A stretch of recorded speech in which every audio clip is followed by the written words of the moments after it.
নমস্কার, কথামৃত ইউটিউব চ্যানেলের থেকে স্বাগত। অষ্টম শ্রেণীর বিজ্ঞানের ক্লাস চলছে।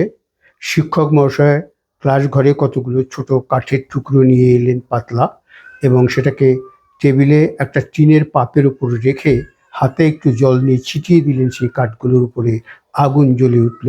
সমস্ত ক্লাস তো অবাক, জল ছিটিয়ে কাঠের মধ্যে আগুন ধরে গেল।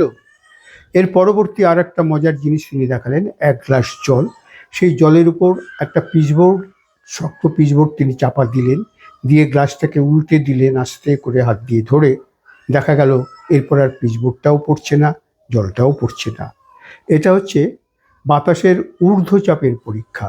অর্থাৎ গ্লাসের জল পিচবোর্ডকে চাপ দিচ্ছিল নিচের দিকে ঠিকই, কিন্তু বাতাসও একটা ঊর্ধ্বচাপ সবসময় দিচ্ছিল সেই পিচবোর্ডটাকে, যার জন্য সেই চাপটা বেশি ছিল, তার শক্তিশালী বেশি।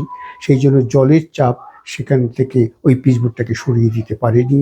এটা বাতাসের ঊর্ধ্বচাপের পরীক্ষা। প্রথম অবস্থায় কাঠের টুকরোগুলো পটাশিয়াম দিয়ে ভিজিয়ে তারপর সেগুলোকে শুকিয়ে দেওয়া হয়েছিল, এবং যেটা গ্লিসারিনের মতো শিক্ষক মহাশয় হাতে নিয়ে ছিটিয়ে দিয়েছিলেন, সেটা আসলে জলের মতো দেখতে ছিল। সেই জন্য এই গ্লিসারিন এবং এই কাঠের টুকরো একসাথে মিশে রাসায়নিক বিক্রিয়ায় সেখানে আগুন জ্বলে উঠেছিল।